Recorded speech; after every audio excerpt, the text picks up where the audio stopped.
Хүний нийгмийн утга чанар нь хүүхдийн тухайд бусдын хайр халамжийг мэдрэхэд тулгуурласан байдаг. Хүүхдийг хүүхэд болохын тухайд нийгмээрээ хайрлан дээдлэх уламжлалт үзэл санаа Монголын нийгэмд оршсоор байна.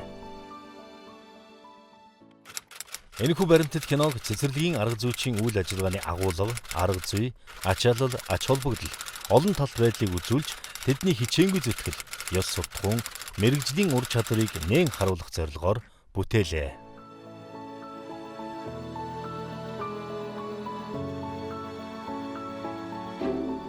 Миний багш чухал хүн.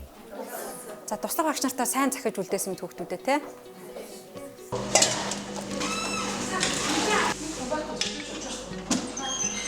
За миний хөө босоод тэр. Нэрийг хэн гэдэг вэ? Гүнжээ. Гүнжээ гэдэг те.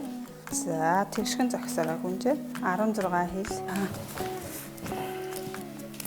Хүүхдийн тэгээс 2 наснд бие бэлдрийн, 3-аас 4 наснд ёс суртахуун нийгэмш хүн, 5-аас 6 наснд сэтгэхүйн хөгжлийн суурь тавигдж, тэдэнд хүн төрөх бүрэн бүрэлддэг болох нь эрдэмтэн судлаачдын үжил онолоор баталгаажсан юм а.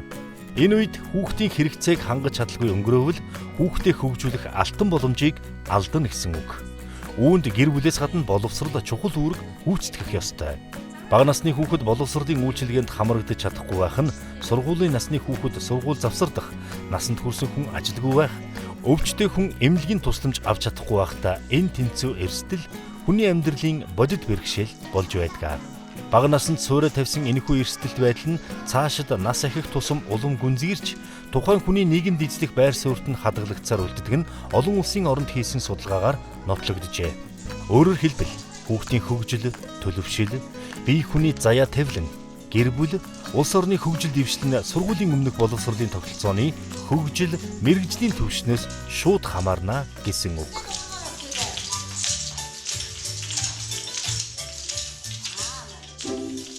Багшийн хувьд чухал хүн.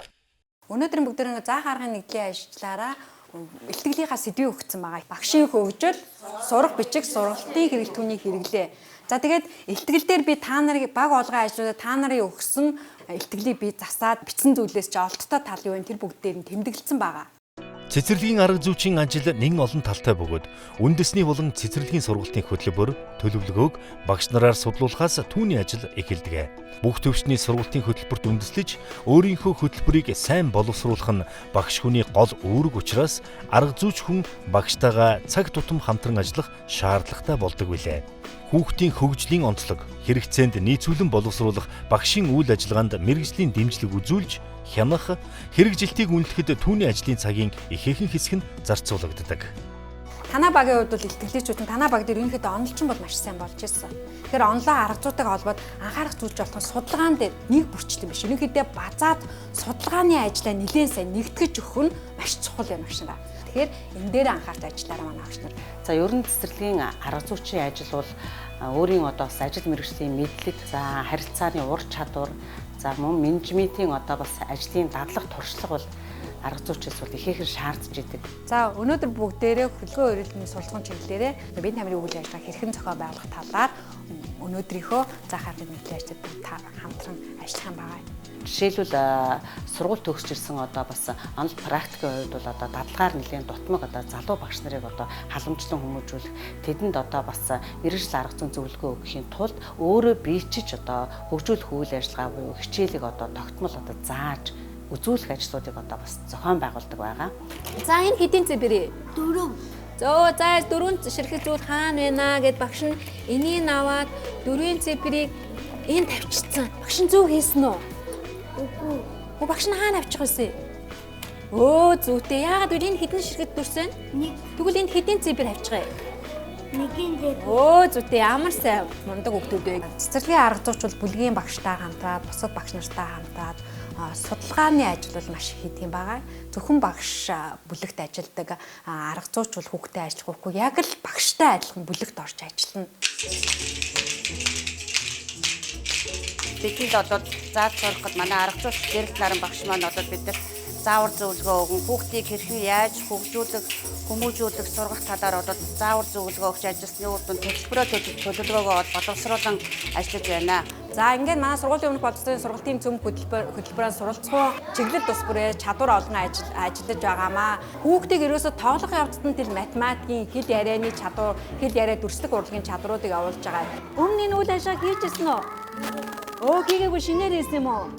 Одоо гэртээ очиж чойж онгойлгож чадах нь уу? Тэг болгоомжтой чойж онгойлох гэнэ тийм ээ. Ямар мундаг. Би та нарт заавар өгөөл та нар миний зааврын дагуу ажиллаад байна. Тэгээ буцаад тэрийгээ та нар бүлэгтээ очиод бүлгийнхээ хөдөлгөөн эрүүл мэндийн үйл ажиллагаа зохион байгуулалтад хэрэгжүүлээд тоглох явцдаа л ерөөсөө нөгөө хүүхдийн хөдөлгөөний чадварыг хүүхдэд яаж эзэмшүүлэх үү те. Нэгin тоонууд урагшаа нэг алхаараа. За магадгүй энэ үед нөгөө хүүхдүүд маань эргэлзэн штэ. Би хэдийн тоо боллоо. Би хэдийн тоо боллоо гэдэг эргэлзэн ш. Тэгэхээр багш дандаа нөгөө сануулна. Тэгээ хүүхдээр өөрснөөр нь сонголт их боломжийг олно. Би сая та нар ингэж орж иж зогсоогол тэр энэний хажуу зогс, энэ энэний хажуу зогс. Эсвэл өндөр намаараа зогс гэж хэлсэн үү? Хэлээгүй та нар яасан? Өөрийнхөө сонгосон газар зогссон. Зарим тохиолдолд нөгөө хүүхдийнхаа сонирхлыг харгалзаад дээрээс нь хүүхд би яг юу болмоор нь юу хиймээр нь гэсэн санаа бодлыг байнга сонсох хэрэгтэй. Миний ажил бол өглөө ажилдаа ирээд хүүхдээ өглөөний хүлээн авалтаас эхлээд оройн таралт бүхий л үйл ажиллагаанд танилцсан, хүүхдтэй хамтран үйл ажиллагаанд оролцсон, тэдэнтэй тоглоно, багш нартаа зөвлөн, туслана гэд өглөөнөөс орой болтол бүхий л үйл ажиллагаанд миний арга зүйчийн үүрэг оролцоо байдаг. Бид нэр үйл ажиллагаа хоорондын интеграцл гаргана гэсэн мөртлөө заавал бинт Америкээрээ босоод сууд асгаал хийгүүгээрээ биш нөгөө суралцсан чиглэлүүдтэйгээ холбоод байгаа гэдэг багш нар анзаарч байгаа тий. Багш бүрийн мэрэгжлийн ур чадвар нь өөрөөс нь төдийгүй арга зүйчийн идэвх зүтгэлээс шууд хамаардаг хэмээн үзэж болох юм аа. Нээлттэй сургалтыг бие даажуулан бусад цэцэрлэг сургууль байгууллагатай хамтран зохион байгуулах нь арга зүйчээс ихэнх хэмжээний санаачлаг, менежментийн ур чадвар шаарддаг юм аа. Тэгэхээр ёс суртахуун, зан суртахуун гэдэг маань бид нар бол багшун зан чанарын хувьд харилцааны хувьд ийм харилцаатай байх хэрэгтэй. Ёс суртахуунууд ийм байх хэрэгтэй ингээд байнгын ярьдаг. Яриад байгаа боловч энэ маань бид нар дахин энийг улам сайн үйл ажиллагаанд өдөр бүр хэрэгжүүлэх ёстой. Бас тодорхой хэмжээний энэ асуудал маань давтан ярьсаар бид нэр тэр яриад байгаа зүгээр үйл болгохоор илүү төлхөө анхаараа гэсэн санааг л илэрхийлээд байгаа юм аа. Түүнчлэн багшийн ажлыг үнэлэх, цалин хөлсөө, шагнал, урамшуулал олгох, хариуцлага тооцох нь цэцэрлэгийн арга зүйчийн хичээнгүйлэн гүйцэтгэх ёстой ажил бөгөөд багшийг хэр бодтой, шударга, өргөгөөчтэй гүйцэтгэхээс байгууллагын амжилт, улмаар хүүхдийн хөгжил шууд шалтгаалдаг байна. Багш нь сая таард ирсэнтэй хүүхдүүдээ нэг тууд сонгож аваараа гэд сонгуулцсан. Тэрнээс ганц цэцэг маа улаан, отгон сэлэнг, ногоон тууд гэж хэлсэн үү? Хэлээгүй. Тэр маань яагаад байгаа? Хүүхдүүдээр өөрснөөр нь сонгуул хийгээд байгаа. Бидний нөгөө баримтлаад байгаа сонголт хийх боломжийг олгоно гэдэг маань л энийг хэлээд байгаа. Бидний нөгөө энгийн юмнаас эхэлж байгаа. Энэ туудыг маань хүүхдүүд хийсэн те бэлтгэл бүлгийн хүүхдүүд хийсэн байгаа. Ямар суралцсан чиглэлийнхаа явцад хийсэн бэлээ? Дүрслэх урлаг. Тэгэхээр буцаад нөгөө бидний энэ хүүхдийн хийсэн хэрэглэгдэхүүнийг яаж байгаа? Өөрснөөр нь хэрэглүүлээд байгаа аахгүй юу? Бид нар интеграч гэхээр заавал хүн дээр ингэж ойлгох хэрэггүй тийм ээ. Жижиг зүйл дээр гаргаж ирээл. Үүнээс үзэхэд арга зүйч бол багшийн зөвлөнд туслагч, хамтран зүтгэгч, яахаарахгүй хамгийн чухал хүн нь байгаа юм аа. Бүх багш нар маань ингээ илтгэлээ маш цаг зав гаргаад бас орой үзэж суугаад ингээд бичиж хагаад маш их баярлаж байгаа. Тэгээд багш нартаа бас нөгөө дараагийн шатанд илтгэлээ унших энэ үйл ажиллагаанд нь амжилт хүсье.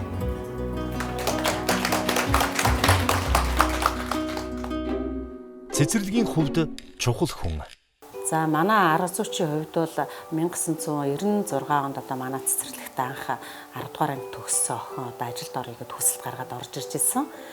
За би их тод сандгий. 1996 онд ажилд ороод 3 сар туслах багш хийсний дараа 97 оны 1 сард эрхлэгч маань намайг бүлгийн багшаар ажилуулахаар болсон байгаа. Өөрөө туслах багш хийхээ хажуугаар багштай тусалдаг хүүхдүүдтэй одоо багшийнхаа өмнөр ороод одоо тийм ээ дуушүүлгийн заагаад өгчдөг багшигаа байхгүй одоо эзгүүд орлон гүйцэтгэгчийн үүргийг маш сайн гүйцэтгэж одоо хэрэгжүүлж хийж байсан учраас 2 жил хагас ажиллаулаад ингээ баг бүлэг дээр тавьж одоо анх ингээ багш болгож ирсэн. За тухайн үед эрхлэгч маань юу гэж хэлсэн бэ гэхээр за чи ингээд энэ хугацаанд ажиллахдаа чи хүүхдэд тайртай юм бэ? Ажлынхаа төлөө гэсэн чин сэтгэлээсээ хандаж байна.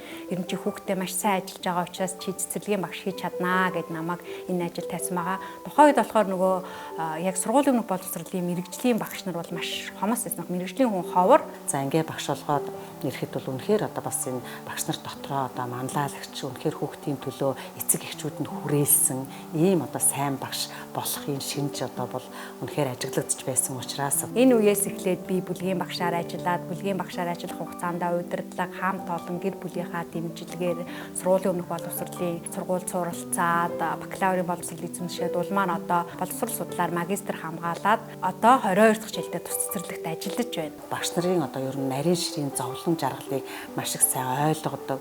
За өгсөн үүрэг даалгаврынхаа биелтийг бас нэлээд сайн одоо хатуухан одоо дүгэн цэгэндэг ийм одоо арга зүйч болтлоо одоо өсөн дэвжиж дээрэс нь одоо манай Цэцэрлэг аймгийн үндэсний одоо бас сургагч багшийн нэгээр ажиллаж байгаа ийм сайхан давуу тал бол ажиглагддаг юм аа. Тухайн цэцэрлэгийн үйл ажиллагааны цар хүрээ амжилтын төвшин нь багшийн үйл ажиллагаанаас гадна байгууллагын өдөр тутмын амьдрал, түүний тогтвортой байдал, зорилгын төлөөх ууггүй хөдөлмөрөөс шалтгаалдаг. Үүнд мөн л арга зүйчийн оролцоо их юм аа. За арга зүйч галтгоонд ороод одоо галтгооны хүүхдүүдийн одоо хоол амтлагаа хүртээмж тэдэнд одоо бас мэрэгжил арга зүйн заавар зөвлөгөө өгөх ажлыг одоо бас хамтд нь гэж явуулдаг. Арга зүйч гэдэг нь болохоор бүхэл талаараа бүх ажлыг өөртөө шингээж ажилтдаг гэж бодож байна. Миний хувьд бол энэ цэцэрлэгийн бүхэл ажилчдын үүргийг бүгдийг гүйцэтгэж явдаг гэж бодож байгаа миний хувьд бол. За миний хүү тавчгаа тайлаад жингийн үзэдхийг юм чинь. За төвшин зогсороо. За жингийн үзлээ 19 ил байна. За миний хүү иш үзэж. За арга зүйчтэйгээ бол эрүүл мэндийн чиглэлээр хамтарч ажилладаг байгаа. Хүүхдийн бие бэлдрийн өсөлт хөгжилтэйг бол одоо улирал тутамдаа авдаг. Одоо энэ хүүхдэд ямар арга хэмжээ авах вэ? Энэ хүүхдийг цаашдаа яаж эрүүлжүүлэх вэ? Яаж одоо эрүүл ахуйн дадал хэвшлийг зөв олгох вэ гэдэг дээр бол арга зүйчтэйгээ байнга одоо хамтарч ажилладаг байгаа. Арга зүйч бол бид нарт бол хүүхдийн одоо эрүүл ахуй эцэг эхчүүд тэр хүүхдүүдийг одоо өглөө авах орой тараах энэ талаар зөвлөгөө өгч байгаа. Хаабын талаар бүр зөвлөгөө өдөр болгон зөвлөгөө өгч гарын үсгт оруулан ийм төвлөмж өгж ажилладаг. Яг л одоо би чинь одоо энэ Сантагныг хариуцдаг хүн 2005 оноос хойш өдийг хүртэл ерөөсөө гадна дотн бүхэл ажилд итгэх чармайлтаа бид нэр хамтран ажиллаж ирлээ. Сургалтандаа бол одоо өсөл аваараас хамгаалах бидний одоо ирэх зөвлөл хамгаалсан талаар сургалт семинар явуулдаг. Тэрд нь бид нэр сургалтанд суугаад тэрний дагуу ажиллая. Ер нь арга зүйчийн оролцоогүй нэг ч ажил цэцэрлэг дээр байхгүй гэж хэлж болох юм а. Тайлан мэдээ гаргах, үр дүнг тооцож, орон нутгийн захиргааны байгууллага, олон нийт, эцэг эхчүүдэд тайлагнах, статистик мэдээг цаг хугацаанд нь гаргах арга зүйчийн үндсэн ажлын нэг юм. Арга зүйч багш маань байнга орж ирэхдээ нээсгэлж орж ирдэг. Манай арга зүйч багш маань тэгээд дуу зааж өгдөг, божиг зааж өгдөг, шилдэг зааж өгдөг. Тэгээд манай аарэштэй ярьцдаг. Орон нутаг гэр бүлийн хувьд чухал хүн. Гэр бүл нийгмийн орчинд бага насны хүүхдийг хөгжүүлэх, эрүүл аюулгүй байдлыг хангахад чиглэсэн сургалт, үйл ажиллагааг эцэг их асран хамгаалагчдад зориулан зохион байгуулна. За сайн байцгааны эцэгчүүдээ өнөөдөр бид өнөөдрийнхөө эцэг эхийн сургалтаар хүүхдийн хүмүүжилт гэр бүлийн оролцоо гэсэн сэдвийн дагуу бүгдээрээ хамтран ярилцах болно. За бидний өнөөдрийн сургалтанд бол бэлтгэл А бүлгийн ээж аав нар маань хүрэлцэн ирсэн байгаа. За тэгээд юуны өмнө цаг зав гарган хүүхдийнхээ төлөө бид нартэй байнга үргэлж хамтран ажилладаг, үргэлж бидний ажлыг дэмжин тусалдаг. Өнөөдөр ч гэсэн цаг зав гарган өнөөдрийн сургалтанд хүрэлцэн ирсэн эцэг эхчүүд та бүхэндээ маш их баярлалаа. Ингээд сургалтын үйл ажиллагаа эхэлж байна. Нийтдээ 270 гаруй багш сургууль хүмүүжүүлэгчид өнөөдөр сургуулийн өмнөх боловсролыг олгож байна. Нийтдээ манай Цэцэрлэг аймаг маань 42 одоо сургуулийн өмнөх боловсролын байгууллагатай. Үүнд нэг 7859 одоо суралцагч сурдаг. За манай аймгийн хувьд бол одоо цэцэрлэгийн хамран сургалт бол 86.5%-тай, сургуулийн өмнөх боловсролын хамран сургалт бол 92.1%-тай байгаа. Ерөнхийдөө бол өрхийн эрүүл мэндийн төвүүд бол урьдчилан сэргийлэх ажлыг бол хийх ёстой. За 3 дугаар цэцэрлэгт бол урьдчилан сэргийлэх ажлыг бол хавар намар бол 2 удаа хийж байгаа. За нийгмийн асуудал, за хүүхдийн хүчирхийлэлд өртөж гин үү, тухайн хүүхд маань хүчирхийлэлд өртөж гин үү, за дарамтанд байна уу, за эсвэл одоо үйл хайхрах хүчирхийлэлд өртөж гин үү гэх мэтчлэн маш олон асуудал дээр бол манай байгууллагын зүгээс арга зүйч багш нартай байнгын хамтарч ажилладаг байж байгаа. Урьдчилан сэргийлэх үйлсийг хийхэд яг хүүхдийн нөгөө суурь өвчнийг бол бас давхар илрүүлж явдаг. За энэ дээр цус багтал, тураал, архид, одоо дунд зүрхнээс ялгц гарах, за чихрийн хордлого гэдэг хүүхдийн 5 суурь өвчнийг бол бид нар бас илрүүлж, арга суучтай бол ингээ байнга л одоо хамтарч бол ажилладаг. Цагдаагийн байгууллага хүний нөөцийн бодлогын хувьд одоо цэцэрлэг болгон дээр те албан тушаалтныг ажиллуулах боломжгүй учраас яг энэ чиглэлээр ажиллаж байгаа энэ багш нарыгаа чадваржуулаад хүчирхийллийн илрүүлгийг явуулснараа цагдаагийн байгууллагын одоо хүүхдийн эрхийг хамгаалах ажил дээр бол маш том түлхэж болж өгдөг юм аа. Жилдээ бол одоо аймгийн хэмжээнд нийтдээ төрийн өмчийн 36 цэцэрлэг байдаг.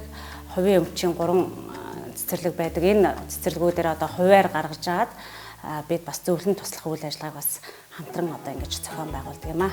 2018-аас 2019 оны хичээлийн жилд улсын хэмжээнд 27214 багш ажиллагчид ажиллаж байгаагаас 665 арга зүйч төрийн болон хувийн хөвшлийн цэцэрлэгт ажиллаж байна. Энэ 665 хүнд бид бүрэн найдаж болно. Яагаад гэвэл ерөн сургуулийн өмнөх боловсрол эзэмшээ дараагийн бага ангийн багшд нь бид нэр ийм чадвартай хүүхэд хүлээлгэж өгнө гэдэг ер нь алхам тутамд нь л ээж аав нарт нь бид нэр ойлгож танилцуулах ажлыг бол яалтчгүй л арга зүйчийн хувьд хийх ёстой. Арга зүйч хийдэг. Эцэг эхчүүд өөрснөө хүүхдтэйгээ яаж харилцсан, яаж хандна тэр бүгдийг маань хүүхдүүд маань хуулбарлан дуурайж байдаг. Ярилцах бол маш чухал. За өөр эндээс энэ аав хүүхдтэйгээ арай яаж харилцдаг уу, хайраа яаж мэдрүүлдэг үү, хүүхдээ яаж хайрладаг уу. За хайрладаг гэхээр өргөн утга агуулгатай бүгдээрээ бид нэр хүүхдтэй хайртай.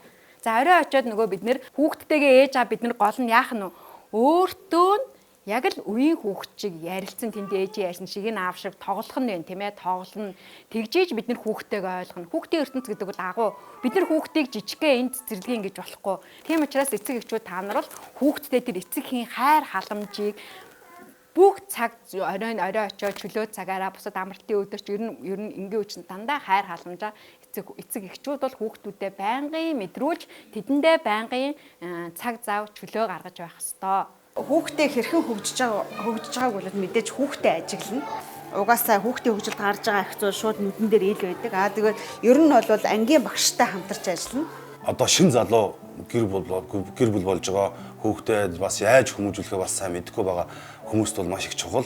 Би одоо анхныхаа хүүхдийг гаргаад цэцэрлэгт явснаас хойш бол цэцэрлэгийн багш нараас их зөвлөгөө авдаг болсон.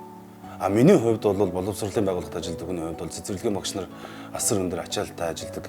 Дунд сургуулийн багш нараас илүү ачаалттай ажилладаг гэж санагддаг. Гэрэлт наран багшийн хувьд бол манай охин 2004-5 онд энэ цэцэрлэгт явж байхад манай охины ангийн багш нь байсан. Хүүхдээ их сайн хүмүүжүүлдэг, их шилдэг багш байсан. Тэгээд тийм учраас л одоо арга зүйч болсон байх. Одоо манай 4 дахь хүүхэд маань энэ цэцэрлэгт явж байгаа. Тэгээд гэрэлт наран багшийн удирдлагын дор багш нар нь ажиллаж байгаад бас сэтгэл зүйн хувьд таатай байгаа. Баярлалаа өнөөдрийн бүхэндээ ажилласан. За тэгэхээр эцэг эхчүүдэд энэ хүүхд хөгжүүлэх үйл ажиллагаа буюу хичээлийг одоо үзүүлэх хэлбэрээр одоо зохион байгуулж энэ эцэг эхчүүдийг хамруулснаар өнөөдөр сургуулийн өмнөх боловсролд одоо хандах эцэг эхчүүдийн маань хандлага одоо эрс өөрчлөгдөж байгаа нь энэ одоо бас цэцэрлэгийн арга зүйчийн уйггүй одоо сэтгэлтэй зүтгэлтэй ажиллаж байгаагийн ажлын нэг үр дүн гэж одоо бас бид цэцэрлэгийн туслах багшаас ажлын гараагаа эхлээд туслах багш хийлээ, дараа нь бүлгийн багш хийлээ. Би сургуулийн боловсролын сургуулийн багш арга зүйч гэсэн мэргэжлэр төгссөн. Ингээд би төгснөхийн дараа 2 жилийн дараа арга зүйч болсон. Одоо би арга зүйч хийгээд 10 дахь жилдээ орж ийн л доо. Тэгээ миний бодлоор би нөгөө цэцэрлэгийн ажлыг бүр эхнээс нь мэддэг нөгөө багаас нь тэгээ шат тараалж явсан учраас энэ арга зүйч гэж ажлыг хийхэд бол надад бол маш төхөн байдаг. Тэгээ энүүгээрээ үүгээрээ дамжуулж би юу хийлээд байна гэхээр маш их зүйлийг л ер нь хийж судасныхаа үр дүнд энэ ажлыг хийж байгаа цаашид хийн гэж ингэж маш их өөрийнхөө ажлаар бахархаж ирч хүчтэй ажилладаг юм байнамаа. Ер нь арга зүйчийн оролцоогүй нэг ч ажил цэцэрлэг дээр байхгүй гэж хэлж болох юм аа. Хүүхэд хамгаалал, орчны аюулгүй байдал, хоол хүнсний асуудал, сургалтын орчин, хамт олонны уур амьсгал, байгууллагын соёл гээд бүгд л энэ хүний идэх зүтгэл, ур чадвар, ажлын хариуцлагаас ихээхэн хамааралтай шүү дээ. Эдгээр ажилтны хичээнгүй зүтгэл, тогтвортой үйл ажиллагаа, ёс суртахуун, мэргэжлийн ур чадвар, үлгэр дуурайлал дээр цэцэрлэг бүрийн ажлын амжилт, багш хамт олонны соёл, хүүхдийн хөгжлийн баталгаа, гэр бүлийн боловсрол тулгуурладаг гэж хэлж болно.